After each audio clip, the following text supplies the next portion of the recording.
Ô, Fabião, você falou no seu Insta sobre Itaúsa. Inclusive, você falou que iria comentar aqui sobre Fala de Itaúsa. Itaúsa. Eu quero, na verdade, fazer a seguinte provocação. Manda bala. E esses dividendos de balinha vão melhorar ou não vão melhorar? Porque é o que todo mundo tá esperando, né? Eu tenho uma história com a Itaúsa. Uhum. Eu tenho uma posição grande que eu construí desde quando eu comecei em 2004. Só que o que ficou na imagem, especialmente das pessoas que estão entrando na Bolsa agora? Essas pessoas pegaram um cenário de Itaúsa em 2016, 2017, 2018, pagando R$1 e cacetada de dividendos, pagando 98 centavos de dividendo, mais bonificação. E na mais verdade ela FCP. nunca pagou E isso. ela nunca foi esse tipo de empresa. Que se dane, eu quero defender a Itaúsa aqui, porque eu sou acionista da Itaúsa e eu gosto da empresa. Eu não tô dando recomendação para ninguém comprar. Se você acha que o dividendo é pequeno da Itaúsa, não compre Itaúsa. Você não acha que é uma holding de chinelinho? Não, eu discordo do Barça.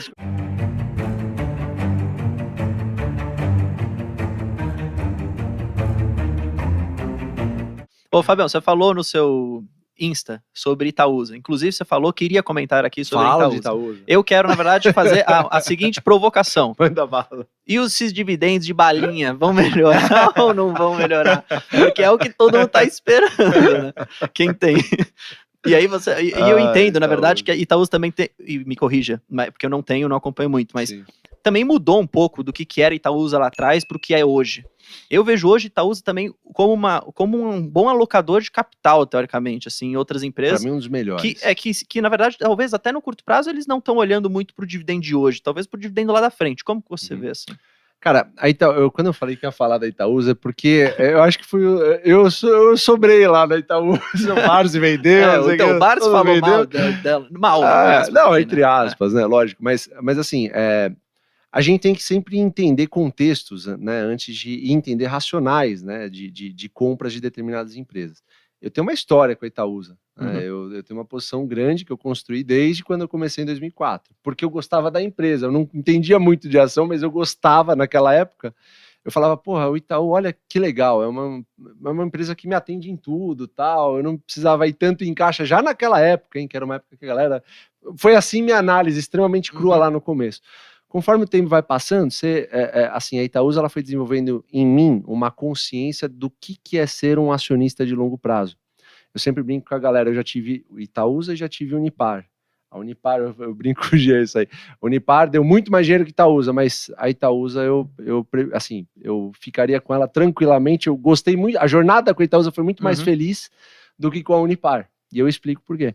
Eu comecei em 2004. De 2004 até 2016, você tinha bonificação mais 6%.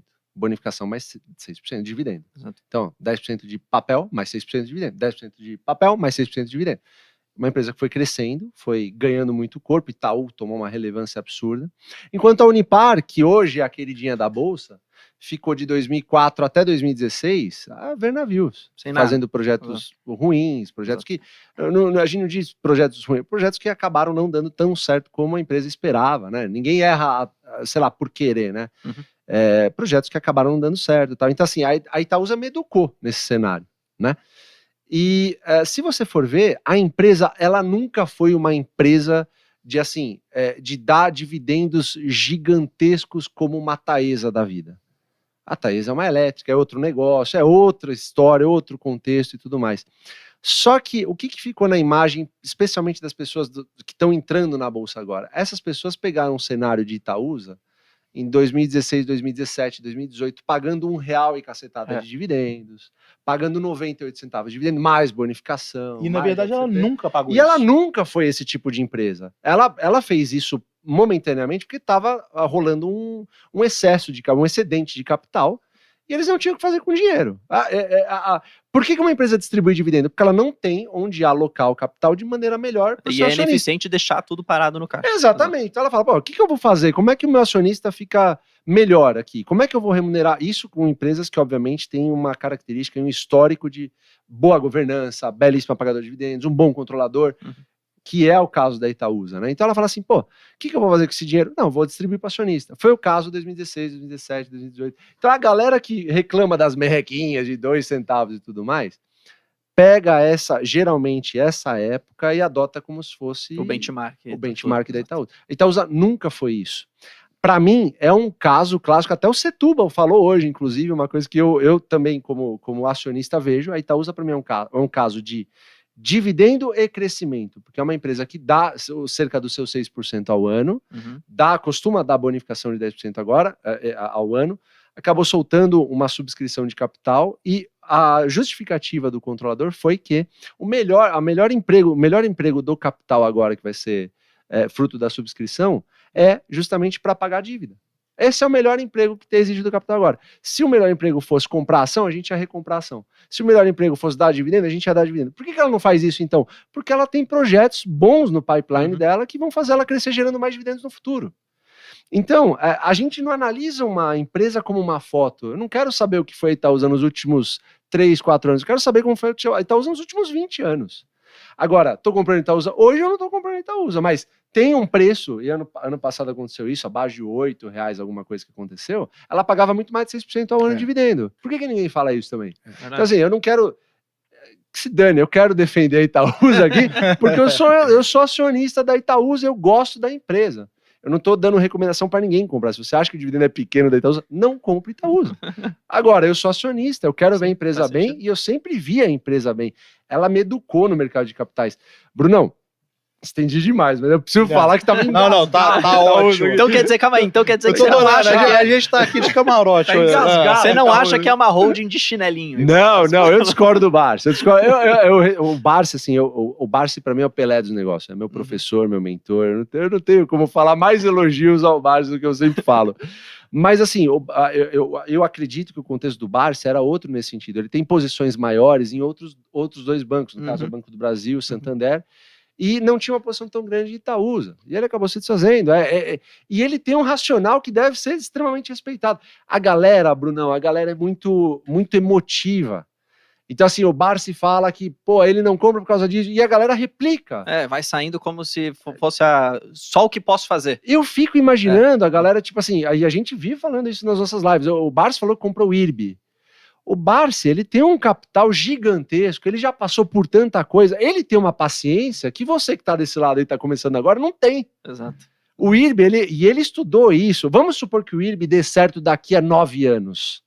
Será que você que tá em casa, que comprou IRB, vai aguentar ficar 9 anos? A maioria perdeu. Eu duvido. Não, e ele, de novo, ele tinha, como você falou, o capital dele não tava só em IRB. Um pouquinho. Tem um monte de gente que colocou tudo em IRB. Não, aí você vai perguntar, o Barsi tem 0, 2, não é nada, exato. Brunão, ó, uma coisa que eu falo pra todo mundo que tá nos assistindo agora, a gente deve ter ações na nossa carteira que a gente gostaria de levar pra guerra. Porque em algum momento vai dar coisa errada, em algum momento as empresas não vão performar de uma maneira tão boa, em algum momento vai ter algum erro em algum projeto. Então sempre pensa antes de comprar uma ação, pô, se essa empresa cair pela metade de dividendos, eu vou estar na guerra com ela, eu vou estar comprando mais, eu vou aumentar meus aportes. Eu tenho o Barsi me ensinou a ter um objetivo em meta em número de ações. Eu não atingi minhas metas em número de ações da Itaúsa ainda.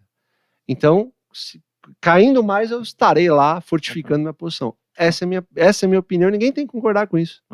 Isso é o legal do mercado de capitais. Não, e de novo, e se todo mundo só tivesse a mesma opinião, não tinha mercado, né? Exatamente. Se todo mundo gostasse de Itaúsa, de quem que a gente ia comprar Itaúsa? É verdade, exatamente. Então tem que ter gente querendo vender também, se for pensar. Não, né? Eu ia só falar. Eu ia só falar que assim. Engasgado de Itaúsa, eu percebi, eu falei, cara, eu tenho que perguntar de Itaúsa, porque ele falou que ia falar. Cara, eu abri Itaúsa, você fica rolando de gente falando, mas o Barsi vende Itaúsa, você não vende Itaúsa. Eu não vendo Itaúsa, não sei como vocês querem que eu diga isso. Vai lá. Não, é porque a gente tem boas empresas que nem sempre são um bom investimento por causa do preço. Eu acho que é o caso de Itaúsa. Se a Itaúsa é uma excelente empresa, sim, e ela pode ser um bom investimento, mas vai depender do preço. Então, perfeito, quando a gente entra com preço abaixo de 8, 7 reais, aí a gente está falando de um yield muito bom para uma excelente empresa. Ela deu o quê? Uns 55 centavos ano passado, e ela chegou a custar 7,60. Pois é. Deu bonificação de 10%, hein? A gente comprou. A gente comprou, inclusive. A gente comprou, a gente postou lá na GF+. A gente comprou na época. Exato. Eu tinha, pra você ter uma ideia, vendido Itaúsa, que eu fiquei meio puto com E aí entra o momento do arrependimento, que eu falei. Você vende, você erra. É verdade. Quando você vende, todas as vezes que eu vendi alguma coisa, eu arrependi, mesmo quando eu ganhei. Né? E esse caso de Itaúsa, ele ilustra bem isso. Eu arrependi depois de ter vendido. Eu falei com o Fabião. E quando chegou no preço de novo, que eu achei que valia, eu entrei de novo na posição. Eu recompus minha posição em Itaúsa. Então, eu acho que ela é uma excelente empresa, mas num preço adequado. Agora, nesse patamar de preço que tá, eu acho que tem coisa melhor. Agora, você pega um controlador que fala assim, pessoal, vamos diversificar a nossa fonte de renda aqui, de alocação, não vai ficar só em Itaú. 2016. Aí em 2017 ele fala, pessoal, a gente vai diversificar. 2018, ó, pessoal, a gente vai, aí diversifica. Aí quando diversifica, acha ruim porque diversifica. Pô, o pessoal tá sabendo, pelo menos, ele tá avisando há 5 anos que vai diversificar. E fez excelentes negócios, né? NTS, se eu não me engano, se não me falha a memória, NTS, a NTS pagou em 3 anos em dividendo. O XP multiplicou por 10 em, sei lá, 3, 4 anos. Se bem que Itaúsa ainda tem no portfólio. Agora, a CCR está entrando, junto com a parceria com a JV, com a Votorantim. Assim, eles sempre foram belíssimos alocadores de capital. Estão em guerra porque os influenciadores falam que estão pagando pouco dividendo. Eu tô nessa guerra. Esse é o mantra, né? A balinha. Eu tô nessa guerra com o Itaúsa, vamos ver o que vai dar.